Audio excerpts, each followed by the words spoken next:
Their house was old and scary, and tried to convince myself it was just the house settling. But when I realized it was coming from the basement, I felt myself sweating. I walked over to the basement door and heard the sound again. But as soon as I opened the door, I saw it was pitch black down there. The sound immediately stopped. My gut was screaming at me that something was wrong. And when I looked at my little cousins, I knew I wasn't risking their lives. My phone was still dead, so I picked up their old phone and dialed 911. I told them I was home alone and heard something, but there was no need to rush because it was probably nothing. She told me to lock the door, so I did, and sat back down. But only 4 minutes later, I heard sirens. Someone banged on the door as both my cousins shot up. "Is that Paw Patrol?" But I got up and answered. The cops ran in saying, "Are you okay? Did anything happen?" I was confused, but they started searching the house. They made us wait outside, telling me it wasn't safe in there. I thought this was a lot for just hearing something, but then I heard them shouting. I had no idea what was going on, and my mind was racing. Who was down there? I heard more yelling, and when they came back up, I gasped. They were dragging a guy outside who looked homeless. He was staring at me, smiling, and I found out he was down there the whole time. That noise was him hitting a large knife against the dryer to lure me down. And when I called the police, after I hung up, the operator could still hear breathing.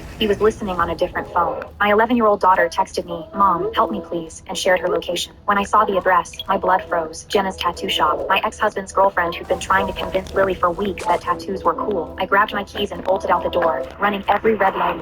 When I pulled into the parking lot, the sign said closed, but I could see light coming from the back room. I tried the front door, but it was locked, so I banged on the glass with both fists and screamed my daughter's name. A shadow moved in the hallway, and Jenna appeared in the doorway holding something in her hand. She looked right at me through the glass, and we made direct eye contact, but she didn't move toward the door. Instead, she just stood there staring at me. Then her mouth curved into a slow smile. She turned around and walked back into the back room, disappearing from view. My heart dropped into my stomach. I called Lily's phone, but it went straight to voicemail. I dialed 911 and told them my daughter was being held here against her will, but I couldn't wait after seeing that smile on Jenna's face. I grabbed the landscaping rock from the entrance. My hand trembled as I lifted it. I stared at the window for just a second, then threw it as hard as I could. Glass exploded everywhere. I reached through the jagged opening and felt glass slice deep into my forearm, but I didn't care. I found the lock with my blood-slicked fingers, twisted it open, yanked the door toward me, and ran inside. Jenna started screaming about her window, but I pushed right past her and burst into the back room, then stopped so fast I almost fell forward. Lily was face down on the tattoo chair with her shirt off, and her entire back was bright red and raw. There was a half-finished demon mask covering her back in black and red ink.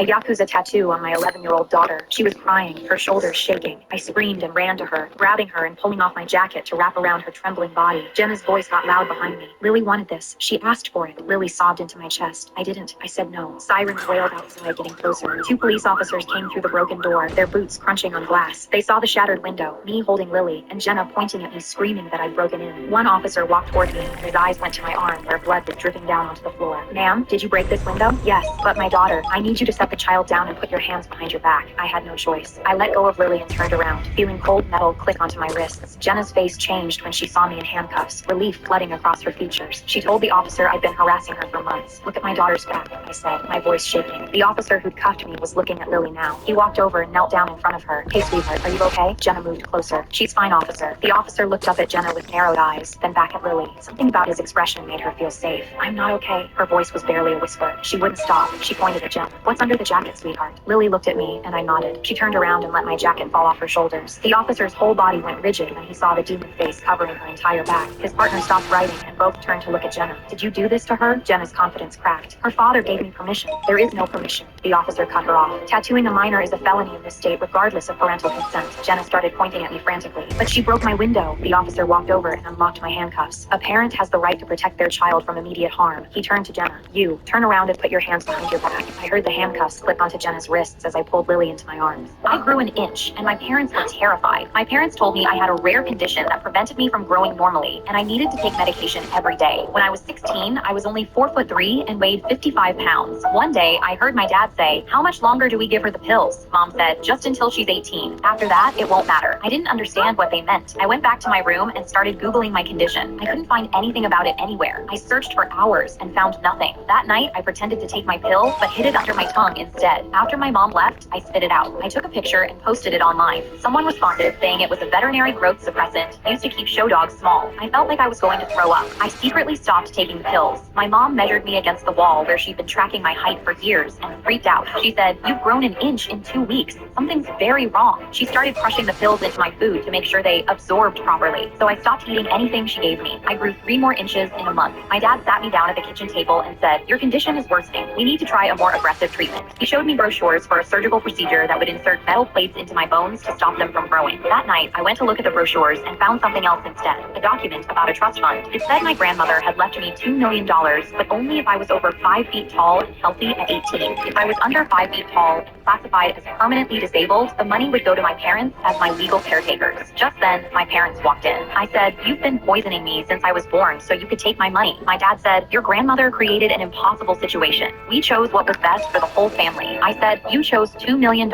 over your daughter." He pulled another bottle of pills from the safe and said, "We can still fix this." My mom moved in front of the door and blocked it. I screamed so loudly my neighbor heard and called the police. My parents were arrested and charged with child abuse and fraud. I got the $2 million, but I'll never get back the height they stole from me or the childhood I spent thinking I was sick when I was really just being robbed. I was sliding a lasagna into the oven when I heard pounding on my front door. I opened the door and 2 cops were shining flashlights in my face. "What's your name?" I told them. They looked at each other. "Date of birth?" I told them that too. "Turn around and put your hands behind your back." "What? Why?" "Turn around, now." They cuffed me in my own kitchen and I kept saying, "We just moved in here today. I don't understand what's happening." They didn't answer. As they walked me toward the door, I stopped. "Wait, the oven is still on. At least let me turn it off." They pushed me past it and out the front door. They put me in the back of the car and I watched my house get smaller through the window with every light still on and dinner still cooking. Nobody told me what I did. Nobody told me where we were going. They booked me into a cell and I sat on a metal bench. When they finally let me use the phone, I called my boyfriend 3 times. He didn't answer. I didn't sleep that night, just sat there counting the cracks in the wall until the sun came through the window. In the morning, they opened my cell and handed me my phone without a word. It was blowing up. My family had been calling all night because I vanished. My boyfriend had been calling because the fire department showed up at our house. The lasagna I begged them to let me turn off burned our brand new home to the ground while I sat in a cell for something I didn't do. I spent the whole morning screaming at anyone who would listen until someone finally sat me down and told me why I was there. A woman with my exact name and birthday stole a car with kids in the back seat and they arrested me instead of her. We had the keys for one day. I had a lawyer by the end of the week. Their own body cams caught everything, so it was over before it started. I finished suing them 14 months later and bought a much nicer house. First thing I did was hire a private chef. I haven't touched an oven since. My dad made us hold our breath every time a man opened his mouth. After mom died, dad sat me and my little sister Fern down in the living room. Women don't deserve to breathe the same air as men's words. So when a man is speaking, you hold your breath until he stops. At dinner that night, dad started telling a long story about nothing. And then I went to the hardware store and they had all these different types of nails on the wall. He droned while Fern's lips turned blue. He smiled. "I'm still speaking." It was worse at school. I was holding my breath during my teacher's lecture when everything went black. I woke up in the nurse's office. "She has a condition," dad told the nurse. The next morning, he started homeschooling us. It lasted 45 minutes, and by the end of it, I could barely see straight. The next one went over an hour. One afternoon between lessons, I pressed my face to the fence and whispered to a neighbor, "Please, our dad is hurting us," I said, gripping the slats. But dad's face appeared in the window. That night, he made us kneel in the living room. "Women who talk to outsiders deserve whatever happens to them," he said. "Your mother tried to turn people against me too. Look where that got her." He went on for another 30 minutes before Fern's eyes rolled back and her body hit the floor. I screamed her name and shook her, but she wouldn't wake up. At the hospital, a doctor held up Fern's scan to a police officer. Her brain has been starved of oxygen, months of it. They handcuffed dad right there and later tore through our house. An officer pulled a journal from behind a loose panel in mom's closet and read the first line out loud. "He wants to control how the girls breathe. I'm going to the police tomorrow." The last entry was written the day before she died. I thanked my brother's killer. My older brother Travis was not a good person. He was physically abusive towards me, always hitting, always pushing me around. To our parents, he was the golden child who could do no wrong. When he broke the law, nothing would happen because our father was the mayor. As children, he blamed me for things that I never did, and our parents always took his side. The day Travis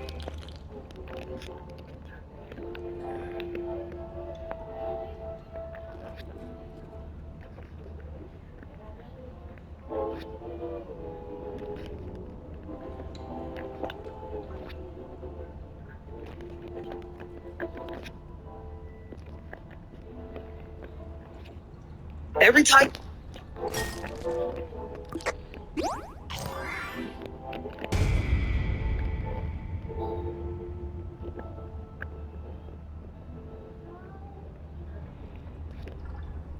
Hello? You unlock a new stat.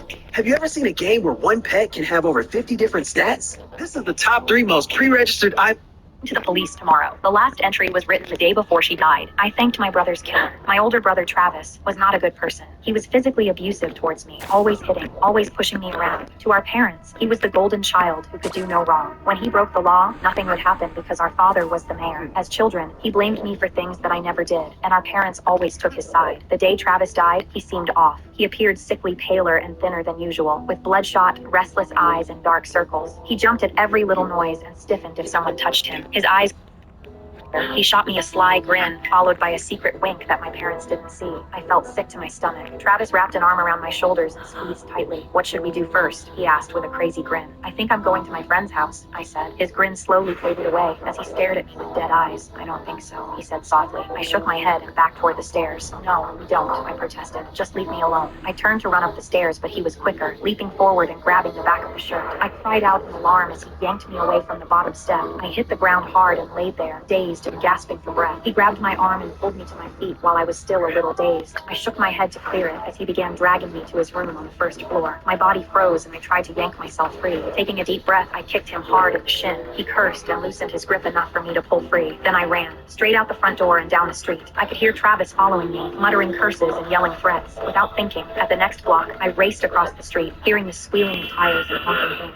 Then I heard the horrific sound of a crash, followed by a few screams. I spun around to find Travis on the ground, dead. She was a young woman in shock, and I threw my arms around her neck. "Thank you for killing him," I whispered in her ear. "You saved my life." I noticed a strange man reach over and drop something into my friend's drink while she wasn't looking. I instantly rushed over and grabbed her glass. "Don't drink that." We looked around, and the same man was going table to table, doing the same thing to dozens of girls' drinks. It felt seriously wrong, so me and Becca immediately walked up to him and grabbed his arm. "What are you putting in people's drinks?" He shook his free hand. "I'm only trying to help." I took his white pill and examined it. Becca felt like something was wrong too, so she shouted, "This creep is spiking drinks." He panicked and tried to say he wasn't, but every girl turned to him. "Manager, we have a creep." Becca threw her margarita in his face, and the bouncer came over and immediately punched him, and he fell to the floor. He was crying. "You don't understand," but the bouncer grabbed him by the collar and dragged him out, while he kept saying he's trying to help. We all cheered. But the next week, Becca and I went back to the same bar, but it was closed. There was a news van outside, and I asked the reporter what happened. He showed me a headline. The bar was getting sued by the man. Apparently, his daughter had been drugged at this bar, then assaulted, and the managers knew it happened but did nothing.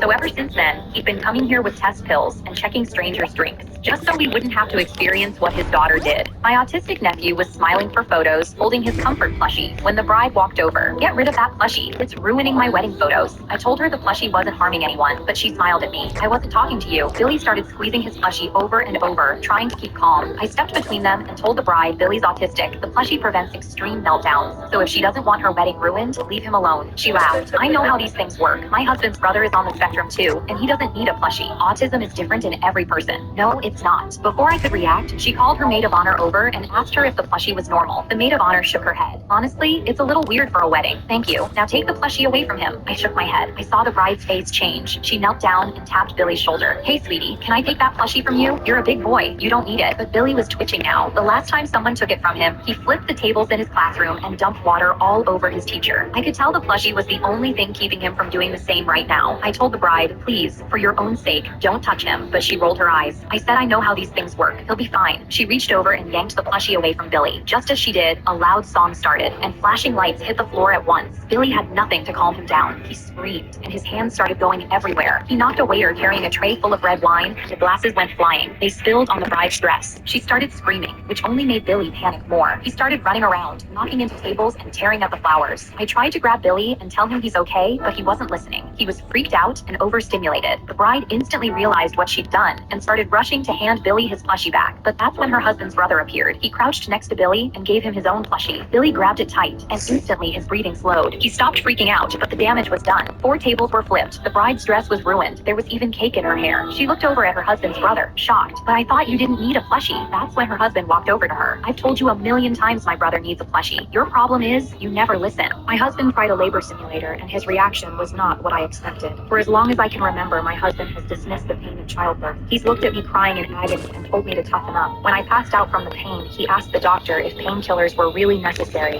and every time I've told him how it makes me feel, he's brushed me off. Women have been doing this for thousands of years, and I'm not special. Then last month, he brought up having a fourth baby. I told him I didn't know if my body could handle it, but he took my hand and said, "You'll be fine. Your body knows what to do by now." I reminded him that last time I almost needed a blood transfusion, but he scoffed. "You didn't though. Everything went fine." I told him he had no idea what it felt like, and he shrugged. "It can't be that bad, or women wouldn't keep having kids." I was in disbelief, and the next day saw an ad for a health exposition happening with a labor pain simulator. I signed us up and told him if he can endure the simulator, I'll have a fourth kid. He grinned. Fourth baby coming up. The day of the expo, he was laughing the whole way there. I'm about to prove childbirth is a walk in the park. We got to the expo, and a woman strapped electrodes to his abdomen and explained this machine goes from level 1 to level 10. She turned it to level 1, and my husband laughed. "This is what you complain so much about? It barely tickles. We're having that kid." The woman kept turning it up, and my husband kept smirking. But then she reached level 5. My husband's hand suddenly shot to the armrests, and his eyes opened. "I'm guessing this is a really bad childbirth," he commented. The woman shook her head. "This is early labor. Most women are at this level for hours before they're even admitted to the hospital." He turned to me, and I saw sweat form on his forehead. "Before being admitted? This is before it even starts?" The woman cranked it to level 6, and he doubled over, groaning through his teeth. He looked up at me, completely red. "Was it actually this bad for hours?" The woman answered for me. "No, it was way worse." She turned the dial to 7, and he screamed. His body seized. Level 8, the tears started. His face twisted, and he let out a sound I'd never heard from him before. I can't do this." The woman looked at him. "Your wife did, for 6 hours." He mouthed, "I'm sorry." But before I could respond, the woman asked, "You still want that kid?" and turned it to level 9. He slid out of the chair onto his knees, sobbing and begging to turn it off. She kept her hand on the dial. "You're about to experience transition, the most painful part. Women are here for over an hour, and they can't tap out. They have to keep going. It feels like this." She turned it to 10. He collapsed forward and screamed so loud the whole expo turned. He grabbed my hand, pressing it against his face, trying so hard he couldn't breathe. "I'm sorry. I didn't know.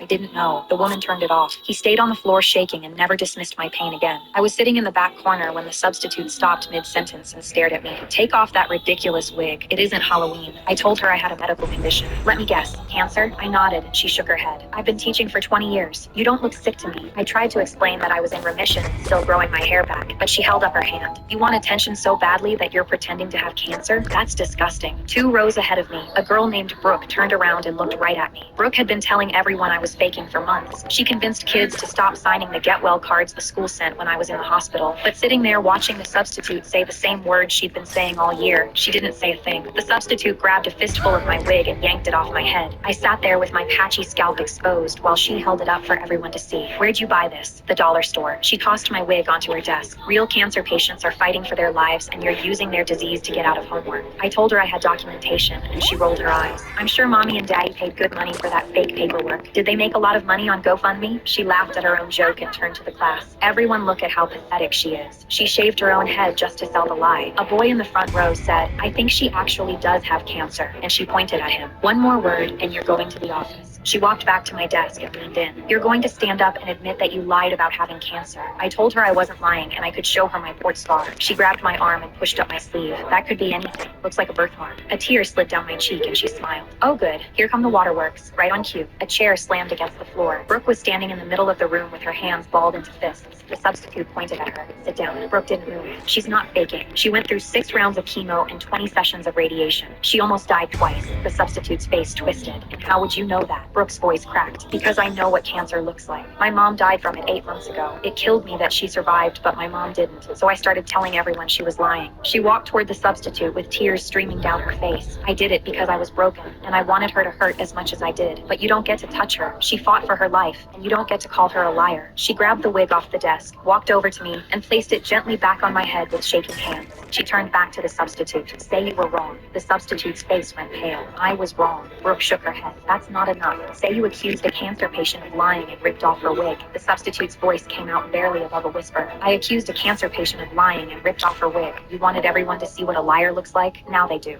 The woman at the yard sale grabbed my husband's arm the second he touched the green recliner. "Just take it. Get it out of here. We didn't ask why. We just loaded it in the truck. The first night, our dog refused to enter the living room. She just stood at the doorway growling at the empty chair. We thought the dog was just being weird. Then people started sitting in it. My mother-in-law was the first to sit, and a rusty spring sliced her leg open. She needed 7 stitches. When we checked the chair afterwards, we couldn't find the spring anywhere. My sister laughed at our superstition and sat in it on purpose. Her phone died instantly from a full battery, and an hour later, she got a call on our landline saying the dream job she'd been chasing for months was gone. My 3-year-old daughter started warning visitors on her own. Bad chair hurts people, she'd say with her eyes wide. We never once discussed the chair around her. My husband tried to destroy it with a chainsaw, but it died mid-cut. That night, he woke up screaming with marks on his arm that matched the cuts he tried to make. So we dragged it to the curb, but the next morning, it was back in the living room. We tried 4 more times, and it always came back. So now there's a rope around it. People ask, and we just say it's complicated. But after everything that's happened, I've stopped trying to get rid of it and started thinking about what it's good for. My boss has been making my life hell, so I invited him over for dinner. I'm going to offer him the green chair. I was sitting in class when I noticed the boys next to me started passing notes. But just before our teacher saw, someone burst through the door. Our principal yelled at her, "Get out here!" She walked out scared, and even though the door closed, we heard him yell, "Are you an idiot? You lost my office key again? You're lucky you still work here." Everyone felt horrible, but she walked back inside crying. She kept teaching, but every time she turned away, they passed more notes. But this time, just as he reached across, she turned around and saw him. She was already upset, so she stormed over. "Give me that." But the boy looked terrified. He shook his head, but she thought they were writing about her. She grabbed him and tried to take the note from his hands. "Hey, no please." But she wouldn't stop. She ripped it from him, and both the guys looked at each other in fear. She held it up. "I left it in the garbage bin in room W12. It's all there with the..." Suddenly, she froze. She looked down at them, eyes wide, and was lost for words. Her face went pale. Then she grabbed them both and literally yanked them out of the room. The door slammed shut, and we all sat there confused. What did that note say? But nobody knew. We sat there for minutes, wondering if we should leave, until the door opened. Police officers walked in, angry, and told our whole row to come with them. He shouted, "Now!" We all had to go to the office and saw the guy sitting there. The cop said, "Who wrote the note?" Everyone immediately pointed to the 2 guys, but they quickly said, "No, it wasn't us.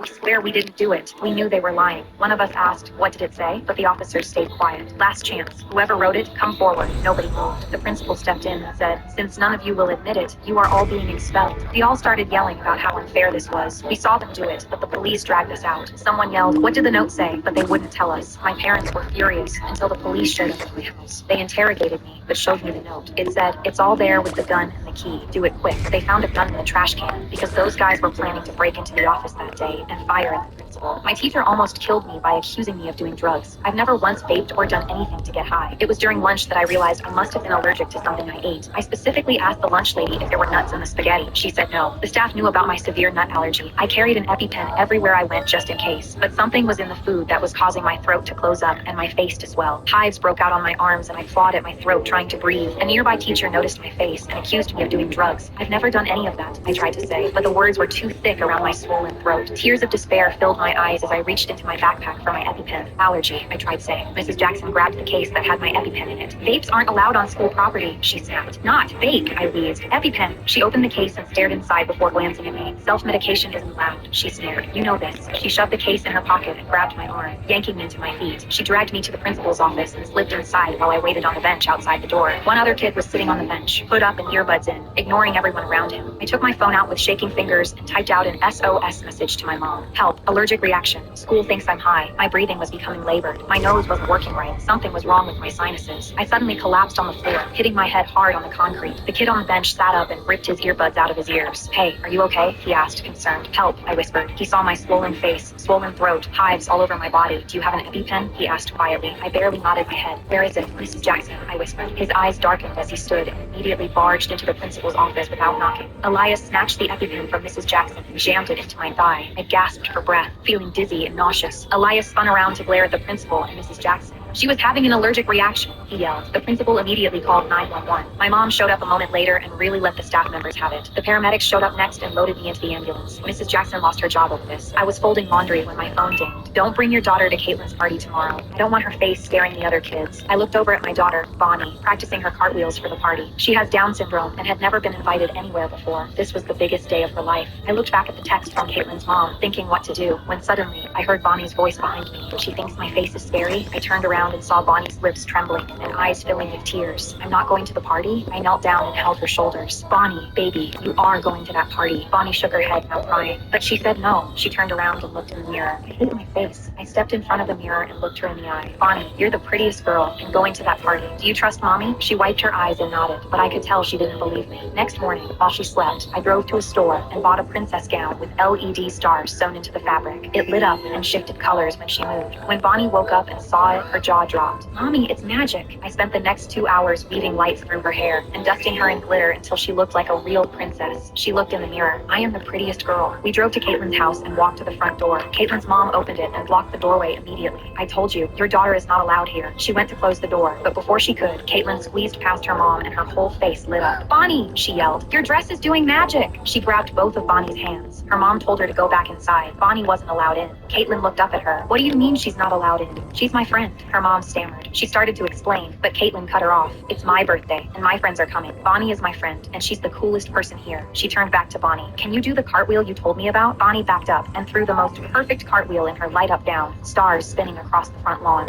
Every girl at the party came running after seeing the lights. Caitlin's mom stood in her own doorway, face beet red with embarrassment, watching her daughter hug the girl she tried to ban, while every parent stared at her with disgust. My family gave me garbage for Christmas every year, so I finally returned the favor. Every Christmas, I spend around $200 per person on presents, and I get garbage in return. My sister asked for a $400 designer purse when last year she gave me a $4 clearance candle with the price tag still on. My brother forgot to get me anything but asked for a sold-out gaming console. I decided this year would be different. I drove to the dollar store and found a sad votive candle that smelled like synthetic vanilla for exactly $1 and left the price sticker on the front. I picked up a blank card and wrote "I owe you" inside for my brother. Then my phone buzzed with a text from my sister that said, "Did you find the purse yet? Because it's selling out and I really need the cream one specifically." I rolled my eyes and texted back that I was still looking before smacking the candle against a shelf to crack the glass a little. 3 days later, my brother called me and said, "Hey, I've been telling all my friends I'm getting that console and they're super jealous." After I hung up on him, I went back to playing with the console that I got for myself instead. I wrapped their dollar store gifts in beautiful paper with perfect bows and waited. We gathered in my parents' living room, and my sister ripped into her gift with this greedy smile that vanished instantly. She held up the votive candle with the $1 sticker on the front and said, "What the hell is this?" My brother tore open his card and found the "I owe you," and his face went red. "Where's my console?" The room went silent, and then everything exploded. My brother knocked his chair over and yelled, "You're a psychopath and you need professional help immediately." My mom started sobbing and said, "Grandma would be rolling in her grave if she could see what you've become." My dad pointed his finger in my face and said,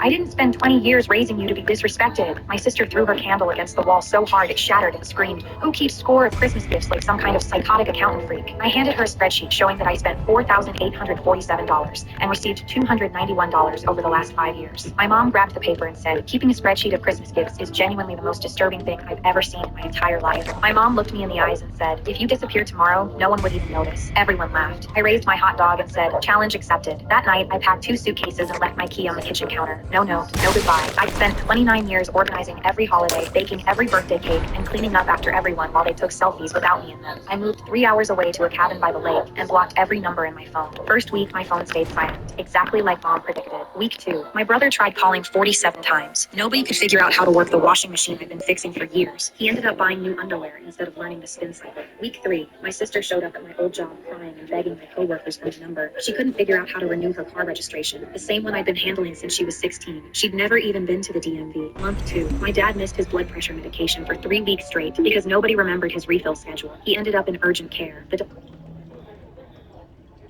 Asked if he had anything to report at home. He just stared at the floor. By month 3, my mom had a full breakdown when she realized I'd been handling every birthday, every anniversary, and every doctor appointment for the entire family. She hired a professional organizer for $200 a week to do what I'd done for free my entire adult life. The organizer quit after 2 weeks because Mom kept telling her to just handle it the way I used to. Meanwhile, I was taking pottery classes by the lake and sleeping in past 7 for the first time in my life. Mom finally tracked down my number and called sobbing. "We fell apart without you. Your father can't find his own socks. Your brother flooded the laundry room trying to fix the washer." I listened to her cry. The same woman who told me no one would notice. Challenge completed, Mom, and I hung up. Turns out people do notice when you disappear. They just never bothered to notice when you're there doing everything for them. When my mom joked about putting my dog up for adoption, I immediately started sweating. She always joked about how much she hated him, but I never thought she'd actually do it. However, the next night I got home late, and when I just wanted to see him, he wasn't at the door waiting. I searched everywhere but couldn't find him. That's when I remembered what my mom said. In that moment, I completely lost it. I immediately stormed out to to my living room and completely lit into my mom. I called her the worst mom in the world and said she doesn't love me. I told her I hope I never see her again and stormed off to my room, locking the door. I laid there crying, and even though she knocked on the door, I told her to go away. I couldn't believe she just gave my dog away. But when I woke up the next morning, I heard something. I heard a scratching sound. When I opened my closet, my dog jumped out. I was so happy to see him. I thought he was gone, but then I realized what I had done. I felt so horrible and had to tell my mom how sorry I was. I immediately went out to see if she was still home, but she had already left for work. She had to drive all the way to Manhattan, so she left early and came home late most days. I felt so bad I stayed home from school waiting for her to get home. But as I sat there watching TV, the channel changed itself. I saw a building on fire, but as I sat there, I realized that was the same building my mom was in. I started panicking, wondering if my mom was okay, but then the phone rang in the kitchen.